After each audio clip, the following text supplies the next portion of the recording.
আর এই মুহূর্তে যে ছবি আপনাদেরকে দেখাচ্ছি বরানগর, সেখানে মুখোমুখি টিএমসি বিজেপির মিছিল ঘিরে রীতিমতো উত্তেজনা সৃষ্টি হয়েছে। স্লোগান পাল্টা স্লোগানে উত্তেজনার পরিস্থিতি। যে ছবি এই মুহূর্তে আপনারা দেখছেন, বিজেপির বিক্ষোভ প্রতিবাদ পাল্টা বিক্ষোভে তৃণমূল, আর এই নিয়েই উত্তেজনা সৃষ্টি হয়েছে বরানগরে। অর্থাৎ বরানগরে মুখোমুখি টিএমসি বিজেপি। প্রতিনিধি সুবীর এই মুহূর্তে আমাদের সঙ্গে রয়েছেন। সুবীর, এই মুহূর্তে কি পরিস্থিতি সেখানে? দেখো, এই মুহূর্তে পরিস্থিতি বরানগর থানা কিন্তু ঘেরাও করেছে, বিজেপির তরফ থেকে ঘেরাও করা হয়েছে। এবং তোমাকে জানিয়ে রাখি, বঙ্গলক্ষ্মী মোড় থেকে একটি প্রতিবাদ মিছিল ছিল বিজেপির তরফ থেকে, এবং একদম আগে ঘোষণা করা ছিল তৃণমূলেরও কিন্তু একইভাবে প্রতিবাদ মিছিল হবে, এবং সেটা বরানগর হাসপাতাল থেকে হবে। বঙ্গলক্ষ্মী মোড় থেকে যখন টপিন্ডারের থেকে বিজেপির মিছিল আসছিল, তখন কিন্তু প্রথমে দেখা যায় বিজেপির মিছিল থেকে কিন্তু তৃণমূল কংগ্রেসের দিকে চোর চোর স্লোগান কিন্তু তারা দেয়। তারপরে কিন্তু তৃণমূল কংগ্রেস কর্মীরা কিন্তু ফের পাল্টা চোর স্লোগান দেয় বিজেপি কর্মী সমর্থকদের, এবং ঘটনায় কেন্দ্র করে ব্যাপক উত্তেজনা তৈরি হয়। অ্যাসিস্ট্যান্ট কমিশনার পুলিশ ঘটনাস্থলে ছিলেন, বরানগর থানার বিশাল পুলিশ বাহিনী ঘটনাস্থলে ছিলেন। পুলিশের সাথে বিজেপি কর্মীরা হাতাহাতিতে জড়িয়ে পড়েন, এমন কিন্তু ছবি ধরা পড়েছে। এবং এই গোটা ঘটনায় ব্যাপক উত্তেজনা যানজট তৈরি হয় গোটা এলাকাতে। পুলিশ কিন্তু এদেরকে ছত্রভঙ্গ করার চেষ্টা করে, কিন্তু কোনোভাবে কিন্তু তারা মানতে রাজি হয়নি। পরবর্তী সময় কিন্তু বিশাল পুলিশ বাহিনী ঘটনাস্থলে আসে, এসে কিন্তু এই মুহূর্তে বিজেপি কর্মীদের এবং তৃণমূল কংগ্রেস কর্মীদের কিন্তু তারা কিন্তু আলাদা করে দিয়েছে, এবং সেই জায়গা থেকে মিছিল স্লোগান দিতে এই মুহূর্তে বরানগর থানায় কিন্তু ঘেরাও করে বিক্ষোভ দেখাচ্ছে বিজেপি কর্মী সমর্থকেরা। সুবীর, বিজেপির কর্মসূচি কি রয়েছে তাহলে আজ? দেখো, বিজেপির যে কর্মসূচি ছিল আজকে জেলার বিভিন্ন জায়গাতে প্রতিবাদ বিক্ষোভ কর্মসূচি ছিল, সেই মতো বঙ্গলক্ষ্মী মোড় থেকে কিন্তু বিজেপির এই যে প্রতিবাদী মিছিল ছিল। কিন্তু এই প্রতিবাদী মিছিল যখন বরানগর হাসপাতালের সামনে আসে, তখনই কিন্তু বিজেপির মিছিল থেকে চোর স্লোগান প্রথমে দেওয়া হয় তৃণমূল কংগ্রেসের কর্মী সমর্থকদের লক্ষ্য করে, এবং তারপরেই কিন্তু তৃণমূল কংগ্রেস কর্মী সমর্থকরা যারা ছিলেন তারা কিন্তু পাল্টা চোর স্লোগান দেয় বিজেপি কর্মী সমর্থকদের। এবং তারপরে পুলিশ যখন তাদেরকে বাধা দিতে যায়, পুলিশের সাথে হাতে জড়িয়ে পড়েন বিজেপি কর্মী সমর্থকেরা। এই মুহূর্তে পরিস্থিতি নিয়ন্ত্রণে নিয়েছে বরানগর থানার পুলিশ, এবং বিজেপি কর্মী সমর্থকেরা তারা অভিযোগ তুলেছেন তৃণমূল কংগ্রেস কর্মীরা তাদেরকে হেনস্থা করেছে। এই অভিযোগ তুলে বরানগর থানা ঘেরাও করে বিক্ষোভ দেখাচ্ছে এই মুহূর্তে বিজেপি কর্মী সমর্থকেরা। বেশ,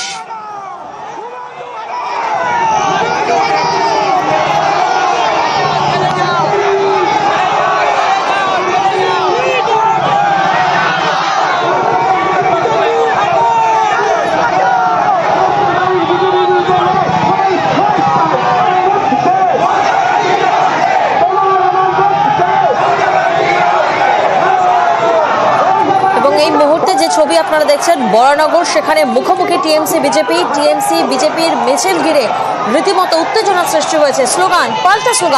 পাল্টা স্লোগানে উত্তেজনার এই পরিস্থিতি আপনাদেরকে জানাবো। বিজেপির প্রতিবাদ মিছিল ছিল, বিক্ষোভ মিছিল ছিল, পাল্টা প্রতিবাদ মিছিল ছিল তৃণমূলেরও, আর সেখানেই শুরু হয়েছে পাল্টা স্লোগানিং, যা ঘিরে রীতিমতো উত্তেজনার পরিস্থিতি সৃষ্টি হয়।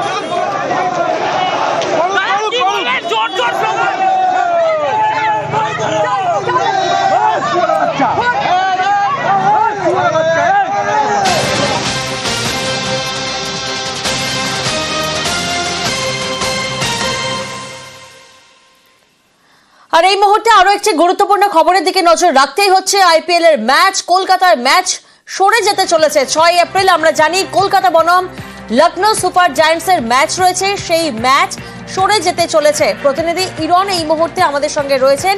ইরন, 6 এপ্রিলের এই ম্যাচ কি কারণে সরে যেতে চলেছে, এবং কলকাতার বদলে কোথায় এই ম্যাচ হতে চলেছে? দেখো, কলকাতা ক্রিকেট প্রেমীদের জন্য দুঃখের খবর, কারণ কলকাতায় আইপিএল শুরু হচ্ছে আগামী শনিবার থেকে, অর্থাৎ 22 তারিখ থেকে। কিন্তু কলকাতার কেকেআর এর যে তৃতীয় ম্যাচ কলকাতা বনাম লখনৌ সুপার জায়ান্ট, যেটা আগামী 6 এপ্রিল দুপুর 3:30টার সময় ইডেনে ছিল, রামনবমীর কারণে পুলিশ দেওয়া সম্ভব নয়। প্রশাসনের পক্ষ থেকে ইতিমধ্যেই জানিয়ে দেওয়া হয়েছে। সিএবির তরফ থেকে ইতিমধ্যে একাধিকবার পুনর্বিবেচনার কথা বললেও শেষ পর্যন্ত কিন্তু কোনোভাবেই পুলিশ দেওয়া সম্ভব নয়, তারা জানিয়ে দিয়েছেন। যার ফলে যেহেতু পুলিশ দেওয়া সম্ভব নয়, একটা এত বড় ম্যাচ আয়োজন করে এখানে 65,000 লোক আসেন, তো সেক্ষেত্রে ম্যাচ, যা সূত্রের খবর, বিসিসিআই কর্তারা কলকাতা থেকে ম্যাচ সরিয়ে নিতে চলেছেন। কলকাতা থেকে ম্যাচ সরিয়ে গুয়াহাটি চলে যাচ্ছে, যে খবর পাওয়া যাচ্ছে এই মুহূর্তে। কলকাতা থেকে ম্যাচ সরে গুয়াহাটি চলে যাচ্ছে, কারণ বিসিসিআই যে টাইট শিডিউল, ইতিমধ্যে আইপিএল এর সম্পূর্ণ সূচি ঘোষণা হয়ে গেছে, যার ফলস্বরূপ সেখানে ম্যাচ রিশিডিউল করার জায়গা নেই। ইনফরমেশন হিসেবে জানিয়ে রাখবো, গত বছর এই রামনবমীর কারণে কলকাতা বনাম লখনৌ ম্যাচ, সেটাকে রিশিডিউল করা হয়েছিল, একই দিনে ম্যাচ করায় সেই কত বড় সমস্যা হয়েছিল, ম্যাচটাকে অন্য দিন করা হয়, ম্যাচটাকে একদিন আগে পরে করা হয়। কিন্তু এবারে যেহেতু এতটাই এতটাই টাইট শিডিউল, ভোট কর্তারাও তারা কোনোভাবেই পারছে না। এবং যেটা শেষ খবর এখনো পর্যন্ত যে আপডেট রয়েছে, কলকাতার বদলে 6 এপ্রিল ম্যাচ গুয়াহাটিতে হতে চলেছে। বেশ, ধন্যবাদ ইরন।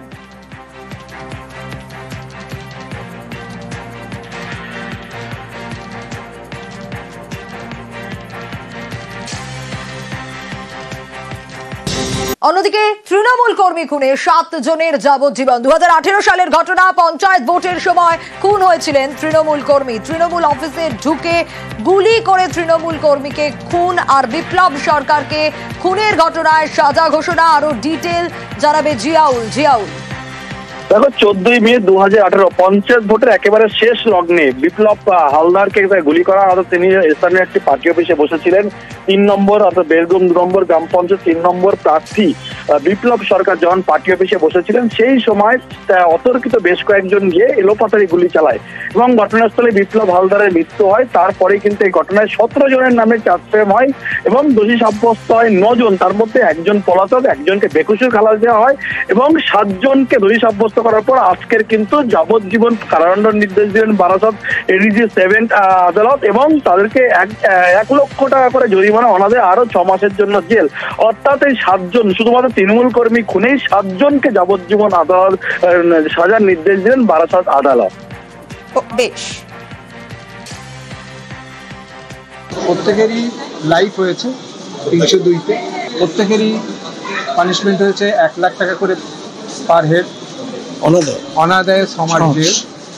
সব পানিশমেন্টটাই এই সব পিরিয়ডটাই কনকারেন্টলি চলবে, অর্থাৎ একসঙ্গে চলবে। 7 জনের যাবজ্জীবন। যে অভিযুক্ত ফেরার যাকে পাওয়া গেল না, সুজিত দাস, তার এগেনস্টে তো ওয়ারেন্ট হয়ে আছে, পুলিশ চেষ্টা করছে তাকে ধরার জন্য। জজ সাহেব বিচার বিশ্লেষণ করে দেখলেন যে ভায়োলেন্সের ভিত্তিতে ওনার জাজমেন্টে উনি লাইফ দিয়েছেন সবাইকে। নিশ্চয়ই অ্যাপিলে যাব। এমনও দেখা গেছে যে রাজনৈতিক যে ভায়োলেন্সটা আমরা শুনতে পেয়েছি বা জানতে পেরেছি, সেই সংক্রান্ত যে এভিডেন্স আসেনি কিন্তু কোর্টের কাছে। না আসেনি। কে ক্যান্ডিডেট সেই কাগজ আসেনি। ইলেকশনটা যে ওই দিন হয়েছিল সেই সংক্রান্ত কোনো কাগজ আসেনি। দেখা যাক, অ্যাপিলে তো যেতেই হবে নিয়ম রক্ষার জন্য।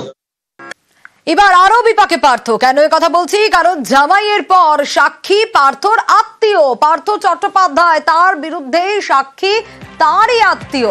নিয়োগ মামলায় রাজসাক্ষী পার্থর জামাই, আর এবার পার্থর বিরুদ্ধে আত্মীয় কে জানাবো আপনাদের। তবে যে আপডেটে নজর রেখেছি ইতিমধ্যেই, পার্থ চট্টোপাধ্যায় আরো বিপাকে পড়লেন এবার, কারণ তার জামাই রাজসাক্ষী, আর জামাইয়ের পর এবার পার্থ চট্টোপাধ্যায়ের আত্মীয় সে সাক্ষী দিতে চলেছে। আর পার্থ চট্টোপাধ্যায়ের বিরুদ্ধে সাক্ষী কে? তারই আত্মীয়। নিয়োগ মামলার ক্ষেত্রে রাজসাক্ষী পার্থ চট্টোপাধ্যায়ের জামাই।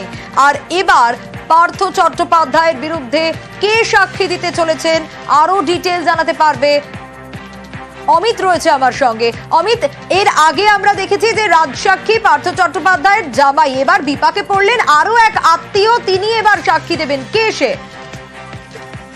দেখো, কৃষ্ণচন্দ্র অধিকারী তার নাম এবং তিনি ইতিমধ্যে আদালতে তাকে তার সাক্ষ্য গ্রহণ পর্ব শুরু হয়েছে। ইডির প্রাথমিক দুর্নীতি মামলাতে ইডির তরফে যে সমস্ত সাক্ষীর তালিকা আদালতে পেশ করা হয়েছে, সেই সাক্ষী তালিকার মধ্যে কৃষ্ণচন্দ্র অধিকারীর নাম রয়েছেন। তিনি পার্থ চট্টোপাধ্যায়ের আত্মীয় বলে জানা যাচ্ছে। ইতিমধ্যেই 18 তারিখ থেকে এই কৃষ্ণচন্দ্র অধিকারী সাক্ষ্য গ্রহণ পর্ব শুরু হয়েছে ইডি বিশেষ আদালতে।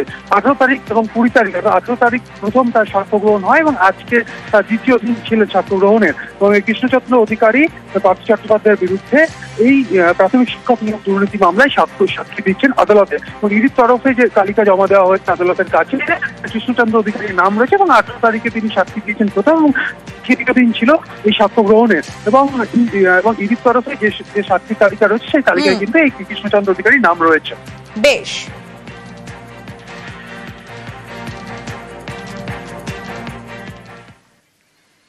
অন্যদিকে নিয়োগ মামলায় আবারও একটা জামিন পেলেন এবার কে? জামিন পেলেন শান্তনু বন্দ্যোপাধ্যায়। প্রাথমিক নিয়োগ দুর্নীতি মামলায় জামিনের আগেও আমরা দেখেছি একে একে জামিন পেয়েছেন, এবং নিয়োগ মামলায় আরো একটা জামিন।